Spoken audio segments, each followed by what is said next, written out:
भविष्यावर बोलू काही कार्यक्रमात संपरा सगळ्यांचं स्वागत करते. त्याचबरोबर राशीचक्रकार शरदजी उपाध्ये यांचंही स्वागत करते. भविष्यावर बोलता बोलता आपण नक्षत्र, रत्न, राशी याविषयी बोलतच आहोत.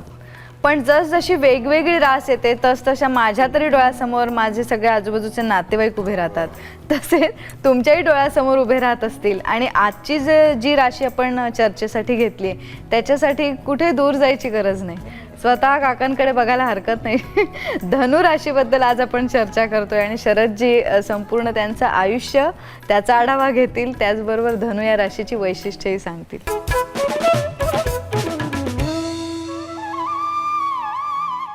एक मजा म्हणू ना काका, धनु राशी ही प्रसन्न आहे नाही, पण मला तुमच्याकडे बघून मी सांगायचा प्रयत्न केला. प्रसन्न म्हणण्यापेक्षा मोडी रस. म्हणजे धनुराशीच्या मुलाशी जर लग्न करायचं असेल त्या मुलींना तर मी आधीच एक त्यांना वॉर्निंग देऊन ठेवतो. हा पोळ सांभाळणं कठीण आहे. कठीण काय तर मुळात मानवी नर्वस सिस्टीम जी आहे, मज्जासंस्था, त्याच्यावर ही रास पडते आणि खूप ओव्हरस्ट्रेन करण्याची सवय असते. एकदा ध्यास घेतला ना तर मग आता मी जेव्हा ॲस्ट्रॉलॉजी चालू केली तर माझं सकाळचं जेवण 5:30ला व्हायचं संध्याकाळी. इतका व्यग्र होतो. कारण का आता मला असं आवडायचं नाही 2 पुस्तक वाचून भविष्य सांगायची. खूप लोकांना यायची, त्याला पत्रिका बघायच्या, त्यांच्या कुठलीही फी घ्यायची नाही. त्यांना विचारायचं हे चुकतंय का बघा, मी अभ्यास करतोय. आणि 5-5 वाजेपर्यंत लोक बसायचे. मग मी जेवायला बसलो ना की शेजारचे विचारायचे उपास सोडताय का. मग मिसेस उपाध्ये नाही नाही सकाळचंच चाललंय, रात्रीचं काही सांगता येत नाही. पण त्या सगळ्या गोष्टी मी केल्या तर आज मला आनंद काय, खोली खूप आहे. म्हणून मी घाई केली नाही लग्नाची. मला पत्रिका बघून लग्न करायचंय. कारण एवढ्या मनस्वी माणसाला साथ द्यायला ती व्यक्ती तशीच पाहिजे आणि ती कर्क राशीची असू शकते. म्हणजे मला एक उत्तर मिळालं की धनु राशीची मित्र राशी कुठली असू शकते, नाही जी सांभाळून घेऊ शकते. प्रीती षडाष्टक पण आहे. कर्क राशीची प्रीती षडाष्टक पण आहे. पण प्रीती षडाष्टक आहे, मृत्यू षडाष्टक नाही आहे. मग प्रीती म्हणजे काय, आपला नवरा काही कार्य करतो ना त्याच्या मागे उभं राहायचं. धनुवाल्याला एवढं लक्षात ठेवायचं की बायको कर्क राशीची असेल तर तिचा राग ओळखता आला पाहिजे. ती कशी रागावले ना तर बोलणार नाही, काय नाही काय नाही काय. आपल्या लक्षात येतं बोलतच नाही आहे. आंघोळीच्या वेळी टॉवेल बरोबर नेऊन ठेवला आहे. चहाचं कप मुलाबरोबर पाठवते. आपण जर मुलाला विचारलं आई काय म्हणते, तो नेमका वृश्चिकवाला म्हणून तुम्हाला काय विचार, तुमच्या बायकोला विचारा, असं होऊ शकतं. पण थोडा वेळ जायला लागतो, मग ते आपोआप येतं. मग पु ल देशपांडेचे वटवट जर ऐकलं असेल तो, ते हा भाग त्याने लिहिलाय. आणि असा वैतागलेला नवरा बायको बोलत नाही म्हणून पेपरमध्ये बातमी येते ना, गरोदर स्त्री गॅसजवळ स्वयंपाक करत असताना जळून गेली. त्याला वाटतं ही बातमी दाखवल्यावरती आई ग म्हणेल आणि बोलायला सुरुवात होईल.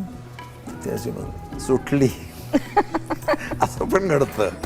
तेवढा भाग आपण प्रीती षडाष्टकात ऍक्सेप्ट करायचा. बाकीचे फायदे आहेत ना. या धनु राशीत कोणती 3 नक्षत्र? धनुमध्ये पूर्ण नक्षत्र 2 आहेत. मूळ पहिलं पूर्ण नक्षत्र 13-20 काला, पुढे पूर्वाषाढा आणि उत्तराषाढा एक सुंदर नक्षत्र आहे. तुला धनुचा पुरुष किंवा मुलगी ओळखू येणार नाही. मूळवाले प्रचंड अग्रेसिव्ह म्हणून मुळेची शांती करतात. पूर्वाषाढा नक्षत्रात प्रसन्नता तू म्हणतेस ती आहे, पण उत्तराषाढामध्ये इतकी भाषा सुरेख आहे. त्यामुळे उत्तराषाढा नक्षत्रावर जन्म घेतलेला मनुष्य वाटतही नाही धनुचा. ते बॉर्डरवरची आहे मकर आणि धनुच्या. पण त्यांच्यामध्ये सहजता भाषेमध्ये सौंदर्य असतं. आणि मूळमध्ये स्त्रीला आवडणारा जो पुरुषार्थ आहे तो असतो. म्हणून मुली पहिल्यांदा त्या धनुवाल्यावर खूप प्रेम करतात. जसजसं जीवन पुढे जातं तर ती म्हणजे काय माणूस आहे, मी दिवसभर राबते याच्यासाठी, 4 शब्द गोड बोलता येत नाही. तो काय म्हणतो, माझा मूड आहे का गोड शब्द, तर मी फसवाफसवी नाही करणार. तुला बरं वाटतं म्हणून एकदम लाडात येणार नाही, मला लाडात आपोआप आलं पाहिजे. हे प्रचंड प्रामाणिक स्वतःशी असणारे मनस्वी लोक. अशी 3 वेगळी. पण हे मूळ नक्षत्रावर जन्माला आलेलं मूल आहे असं म्हणतात घराघरातनं. अनुभव येतात. आता एकनाथ महाराजांचं मूळ नक्षत्र होतं. 8 वर्ष पण नाही झाली, जनार्दन स्वामी त्याला 8व्या वर्षी भेटले, त्याच्यात आई वडील वारले. माझा नक्षत्र मूळ आहे. मी जन्माला आलो, मी माझ्या वडिलांना कधी हेल्दी पाहिलं नाही. मूळ नक्षत्रावर जन्म घेतलेल्या माणसाला ते नक्षत्र जन्मणाऱ्याला खूप तेजस्वी प्रभावी आहे, पण जन्मदात्याला कष्टदायक आहे, चरणावर अवलंबून आहे. पहिला आईला, दुसरा वडिलांना, तिसरा सासूला, चौथा सासऱ्याला, असं ते सगळं चेक करायला लागतं. धनु राशीला वैद्यकीय शास्त्रात कसं कुठे स्थान? धनुचं फार डेंजरस अवयव नाही आहे. मांड्या हा जो अवयव आहे, मांड्या, त्या मांड्या धनुराशीच्या अंमलाखाली येतात. म्हणून बोधचिन्ह काय धनुराशीचं? अर्धा घोडा अर्धा माणूस. धनुष्य ताणलंय आणि बाण सोडत नाही. धनुष्य ताणणे किती क्षत्रिय राशी आहे, बाण न सोडणे किती ब्राह्मणाची राशी आहे. त्यामुळे ॲग्रेसिव्ह आहेत पण क्षमाशील आहेत. पण धनुराशीच्या मनुष्याला, मुलाला, तरुणाला विकत घेता येत नाही. मुलींनी कुठचे तरी प्रयोग करणं, त्याच्यावर एकदम मस्त लाडात येणं, गोड बोलणं, मेकअप करणं, ह्याने तो कधीही बदलत नाही. त्याला जेव्हा ऑनेस्टी दिसते, खूप सखोल प्रेम दिसतं, तर प्रेमावर प्रेम करणारी राशी.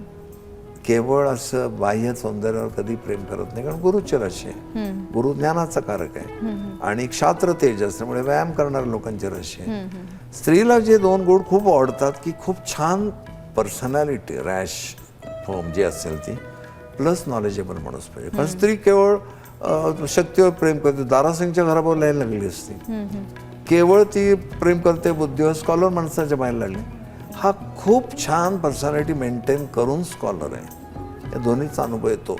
पण जेव्हा मुली सांगतात मला खूप आवडला तो माणूस, असं असं, सावध राहा. स्त्रीचे निसर्गतः ज्या अपेक्षा असतात त्या पुऱ्या होतील असं नाही. तो कदाचित पुस्तकावर बसेल, तो दिवस दिवस बसेल. ही आधी मी वॉर्निंग देतो. तुम्हाला खूप अट्रॅक्टिव्ह वाटते ती राशी, डोंगर दोरून साजरे आहेत, जवळ गेल्यावर फुलं बिलं असतीलच असं नाही. इतकं ऑनेस्टली सगळं सांगावं. या धनु राशीला मित्र राशी कोणत्या? धनुचे मित्र बरेच होऊ शकतात, मेषवाले, सिंहवाले. आता कर्केचा प्रीती षडाष्टक असून त्याला आवडते, कारण त्याच्यात डिव्हाइन क्वालिटीज आहेत कर्केमध्ये. जमत नाही त्यांचं वृषभेशी मॅरेज पुरतं. त्यांना बेसिक शत्रू असे नाहीत. लग्नापुरता फक्त षडाष्टक एवढ्यासाठी जमत नाही, त्याला कंपॅनियनशिप खूप आवडते. पण वृषभेमध्ये जन्मगुण, समजा गुरु बलवान आहे, ती बेस्ट कंपेअर. म्हणून असं पण हार्ड अँड फास्ट नाही की षडाष्टकामध्ये क्वालिटी जमत नाहीत. पण तुम्ही नीट विचार करा, वृषभ राशीवर जन्मगुण तिचा नेपच्यून बलवान आहे, गुरु बलवान आहे, छानपैकी तुम्हाला ती साथ देऊ शकते. लोक एक नियम म्हणजे नियम पाळतात, तसं करू. बरोबर. आता जाणून घेऊया की धनु या राशीचा वैद्यकीय क्षेत्रात काही ती रास कळल्यावर त्या रुग्णाला बरं करण्यासाठी उपयोग होऊ शकतो का? धनुमध्ये मगाशी एक पासिंग रेफरन्स दिला, मांड्या हा भाग येतो. पण पडला जर धनुवाला कुठे चुकून माकून इथे कुठेतरी लागलं, खूप लोक लक्ष देत नाही. नाही एवढं काय दुखत, अरे पण दुखतोय ना थोडं, निसर्ग वॉर्निंग देतोय, डोंट इग्नोर इट. आणि हेअरलाईन क्रॅक असतो कधी कधी, मग ते प्लॅस्टरमध्ये जायला लागतं, असं घडतं. मांडीला झालेल्या अपघाताकडे दुर्लक्ष करू नये. एक फार महत्वाचं म्हणजे एंटायर नर्व्हस सिस्टीम धनुच्या अंमलाखाली येते. म्हणून धनुवाले लोक हे भयंकर ओव्हरस्ट्रेन करतात वगैरे मान्य आहे, पण एक स्टेज येते त्यांची, ते दमलेत खूप. तो कधी शारीरिकदृष्ट्या दमत नाही, पण त्याला जाणवायला लागतं. आपले डोळे स्लाइटली झाडावले येतात. तर अशा वेळी त्याच्याबद्दल प्रॉब्लेम काय होतो, इतर घरातले लोक, मुलं येतात, बाबा बाबा कोणी येऊ शकतात, बायको येते, दिवसभर एवढे श्रम केले, तर त्याला बोलावंसंच वाटत नाही. कारण त्याचा पहिला हेतू काय असतो, जे काय आहे ते प्रामाणिकपणे करायचं. आत्ता माझा बोलण्याचा मूड नाही आहे ना, तर मला जरा शांत बसू दे, ह्याचा गैरसमज पण होतो. मग ज्यावेळेला वेळ मिळेल ना, ध्यानधारणा करावी. ध्यानासारखा आनंद नाही.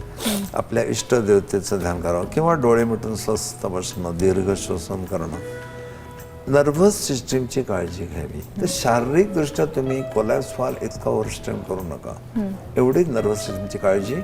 आणि एखादा फोबिया असतो कसला तरी, कित्येक धनवाला फ्लाईटचा फोबिया असतो, काहींना समुद्राचा असतो. तर तुम्हाला जर कळलं आपल्याला हा फोबिया आहे, तर ते अवॉइड करा, कारण शॉक घेणं एक प्रकार धनुमध्ये असू शकतो, एक भाग. आणि भीती झाल्या आपला चेहरा नर्व्हस होतो, त्याचा दुसरा परिणाम होतो. पण सगळ्या गोष्टी संयमितच कराव्या ना. अगदी ब्रेन थकेपर्यंत काम करू नये, थांबावं थोडं.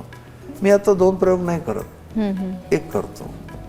पण कधी कधी लेक्चर्स ना बोलत जायचं, पण तिथे आपल्याला झेपेल तेवढंच करायचं. तुम्ही एजकडे पाहायला पाहिजे, स्वतःच्या हेल्थकडे पाहायला पाहिजे. आणि कोणता रंग मित्र आहे या राशीचा? मित्रापेक्षा धनु माणूस सगळ्या रंगांवर प्रेम करतो. आकाशात पिंगट राशी दिसते ती, पण धनुचे लोक सगळ्या रंगांवर प्रेम करतात. बर. संक्रांतीला काळी साडी नेसलेली गोरी सुवासिनी ही पण किती छान दिसते हे तो विचार करतो. रंगांवर मनस्वी प्रेम करणारी राशी बर. सगळ्या रंगांवर प्रेम करते आणि ते इतके फेअर असतात की ते सांगतात संपदा नसतेच त्यासाठी तुला, इतकं फेअर मन असतं त्यांचं. तर लौकिक रंग त्यांना सगळे आवडतात. राशीचा रंग पिंगट आहे. या राशीला मदतगार ठरू शकेल असं एखादं हलकं माध्यम, पूर्णपणे विसंबू नये असं, पण कोणतं रत्न तुम्ही सांगा? धनुवाल्यांचा ओव्हरस्ट्रेन लक्षात घेता त्यांना पाचू ब्रेनला खूप चांगलं टॉनिक आहे. ते बेस्ट टॉनिक आहे. पाचूमध्ये जी सगळे इन्ग्रेडियंट्स आहेत ना ते त्यांच्या नर्वस सिस्टीमला खूप छान सप्लाय करतात. आपली मेंदूला हिरव्या रंगाची आवश्यकता फार असते, पण बोलताना फ्रेश असणं, टवटवीत असणं हे हिरव्या रंगावर अवलंबून आहे. आपल्याला पक्षामध्ये पोपट आवडतो, कावळा का नाही आवडत? पॅरट एव्हरग्रीन असा आहे, मस्त दिसतो तो. त्याचे बघणं, त्याची चोच, त्याचं ते नाना तऱ्हेचे अंगविक्षेप त्यांच्या बॉडीचे हे मजा आणतात. म्हणून हिरवा रंग धनुवाल्यांना, इव्हन चादरी हिरव्या रंगाच्या घेऊन झोपणं, हिरव्या रंगाचा लॅम्प लावणं, बेडशीट हिरव्या रंगाची घालणं हेही त्यांना खूप लागतं. हिरव्या रंगाची गरज आहे त्यांना. आता धनु राशीची माणसं कुठल्या व्यवसायात यशस्वी होऊ शकतात तेही जाणून घेऊया. मालक गुरु आहे. गुरु म्हणजे ज्ञान, ज्ञान देण्याचा व्यवसाय. तर माझं उदाहरण घे, मला ना वक्तृत्व हा भागच नव्हता. माझं फील्ड टेक्निकल, एज्युकेशन सायन्सचं, पण अचानक हा बोलण्याचं मला असं वाटलं आपण ॲस्ट्रॉलॉजीचे क्लासेस काढू.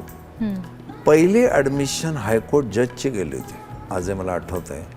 आणि कितीला चालू केलं मी, 72ला वगैरे क्लासेस का 70ला चालू केले. आणि इतके इंटेलिजंट लोक शिकून गेले, हायकोर्ट जजेस, डॉक्टर्स, ॲडव्होकेट. हे 10,000 विद्यार्थी आज माझे तयार आहेत. एखादा मनुष्य धनुराशीत जन्म घेतो पण गुरु नाही बलवान, तर त्याला हा योग येणार नाही. तर बोलण्याचे व्यवसाय हे त्यांना चांगले. मी इंडस्ट्रीना पण ॲडवाईस करत होतो, आता कमी केलं आहे. म्हणजे कसं, इंडस्ट्रीचे लोक फाईल्स आणून द्यायचे आणि त्या ॲप्लिकेशनच्या हस्ताक्षरानं त्यांना ॲडवाईस करायचं. इंडस्ट्रीचे लोक मला घेऊन जायचे त्यांच्या कंपनीमध्ये, असं बसायचं. आणि अडाणी लोकांचं लिखाण नाही ना, मग कामगारांमध्ये काही कामगारांची कपात करायची आहे, त्यातले कुठले कामगार ठेवावे, काढावे. तर मी असं बसलो की चहावर आणि त्यांचं बघून बघून मी त्यांना सांगायचो हा मनुष्य असंच आहे. तर एकदा मी एका माणसाचं रिडिंग दिला, धोकादायक आहे. सगळी मॅनेजमेंट म्हणाली नाही खूप चांगला माणूस आहे. त्यांनाही असं वाटलं असेल ह्यांच्या ॲडवाईसच्या अगेन्स्ट जाऊन बघू काय होतं. आणि त्यांनी इंटरनल युनियन स्थापन करून कंपनीची वाट लावली.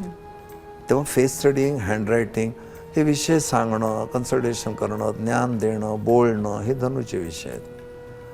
धनुला टेक्निकल नॉलेज फार मिळेल असं नाही, पण धाडसी रस आहे, अंडू रिस्क घेणारी आहे. त्यामुळे कधी कधी काही धनुवाले पायलट, पोलीस इन्स्पेक्टर्स वगैरे असे दिसतात तुम्हाला. तर धनुवाला पोलीस इन्स्पेक्टर झाला का आणि कोणी झालं ना, तो असा टेरर नाही होणार. म्हणजे वृश्चिकवाल्यासारखा शिक्षा गुन्हेगारात झोडून काढा. तो आव खूप आणेल, पण आज जाऊन सांगायला शोधतं का तुला, तुझे आईवडील किती चांगले आहेत. मग तो फिलॉसॉफीच्या प्रांतात पण जातो. ही आरंभी मंगळाची रास आहे आणि पुढे तत्वज्ञानाची रास आहे फिलॉसॉफीची. या राशीच्या माणसांच्या भोवती स्त्रिया या बोलतो ना, मला काही नाही वाईट वाटत. नाही बोलत नाही, पण मला बरं वाटेल ना उलट. बरेचदा तुमच्या कार्यक्रमांना सुद्धा स्त्रियांची उपस्थिती ही खूप असते, किंवा ते योग असतात म्हणा, किंवा ते आपलं कार्य आपण क्षेत्र तसं निवडलेलं असतं. तर याच्यामध्ये राशीचा भाग किती आहे? या राशीचाच भाग जास्त आहे. माझ्याकडे बोलून काय कोणी येत नाही. पण बायकांना विनोद बुद्धी नसते वगैरे वाटेल ते लोक बोलतात. बायकांइतकी विनोद बुद्धी मी महाराष्ट्रात पाहिली नाही. आधी बायका असतात जोराजोरात, विनोदाची जाण एवढी असते त्यांना, आणि पुरुष मग गडगडाट व्हावं तसे नंतर असतात. तर ह्या बायकांना या राशीचे किस्से ते टॅली करून बघतात एक एक आपल्या नातेवाईकांना वगैरे आणि परफेक्ट पटायला लागतात. एक भाग बेसिकली स्त्रियांना हे अध्यात्मिक खूप आवडतं आणि राशीचक्रात अध्यात्म येतच. बायकांना गूढ विषयांची आवड पण खूप असते, एक भाग.